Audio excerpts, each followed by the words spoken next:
श्री मात्रे नमः। सबसे महत्वपूर्ण विद्या महाविद्या, और महाविद्याओं में सर्वोच्च शिखर पर बैठी महाकामेश्वरांक निलया महाकामेश्वरी ललिता त्रिपुर सुंदरी। कहते हैं भगवती का शुद्ध स्वरूप जो है वह पंच प्रेतासना है। ब्रह्मा, विष्णु, शिव, ईश्वर क्रमशः चार पांवों के रूप में, चार आधारों के रूप में, जैसे हम किसी तखत, किसी टेबल के चार आधार देखते हैं ना, चार जगह चार खंभे या लकड़ी के चार स्तंभ खड़े होते हैं, उस पर बिछी हुई एक लकड़ी की चादर होती है तो टेबल बनाती है। कोई आधार, कोई चेयर भी ऐसे बनती, कुर्सी भी ऐसे ही बनती है। ठीक उसी प्रकार से ब्रह्मा, विष्णु, शिव और ईश्वर चार पांवे हैं। उस मंच पर जिस पर भगवती बैठती हैं उसके चार पांव हैं। उस तखत के, उस आसन के, उस सिंहासन के पांवों के रूप में स्वयं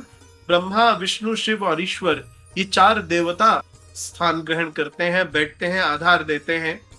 उस पर सोने और मणियों से जड़ी एक चादर बिछी है। उस चादर पर स्वयं सदाशिव लेटे हैं। उन सदाशिव की नाभि से एक कमल उत्पन्न होता है जिस पर स्वयं महाकामेश्वर, जिसे हम पुरुष मानते हैं, प्रकृति का पुरुष मानते हैं, दृष्ट पूरी प्रकृति में यदि कुछ है तो वो महाकामेश्वर है, जिसे चखा, छुआ, सूंघा, अनुभव किया, देखा जा सकता है, वो महाकामेश्वर। ऐसे परम पुरुष महाकामेश्वर की गोद में, उनके अंक में बैठी हैं महाकामेश्वरी। पाश, अंकुश, पंच पुष्प बाण और गन्ने का जो धनुष है वो लेकर के भगवती महाकामेश्वर की गोद में बैठी हैं। वही मूल प्रकृति है, वही ललिता त्रिपुर सुंदरी है, वही ब्रह्मा विष्णु महेश की जननी है, वही सारे संसार की नियंता है, सृष्टि के मूल में वही है। वही रज, तम, सत, अणु, परमाणु आदि के रूप में इस सृष्टि में विभक्त होकर के व्याप्ति हैं।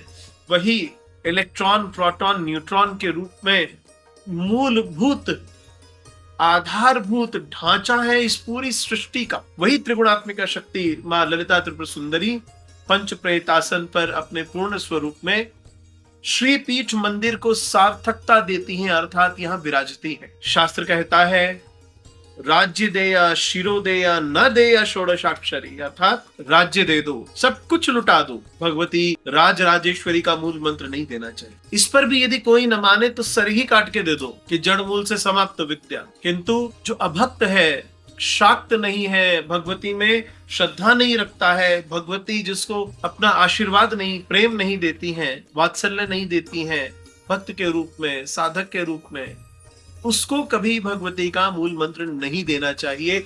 वही महाषोडशी ललिता त्रिपुर सुंदरी श्री पीठ का अर्थ सार्थक करते हुए, श्री पीठ का मूल लेते हुए, मूल में जो महाशक्ति है, महाविद्या है, वह षोडशी है, वह महाकामेश्वरी है।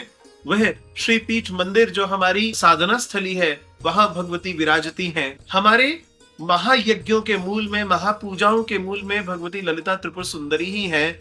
और मंदिर से जुड़े हुए जितने साधक, भक्त, जितने भी याचक हैं, जितने भी अनुयायी हैं, जितने भी भक्त हैं, उन सबको जितना भी आशीर्वाद प्राप्त हुआ है आज तक और भविष्य में भी जो होगा, वो भी ललिता त्रिपुर सुंदरी की कृपा से ही होगा। हम बहुत यज्ञ, पूजा, अर्चना, महापूजा भगवती को समर्पित रखते हैं। इन सभी के दर्शन कर पुण्य के भागी हों।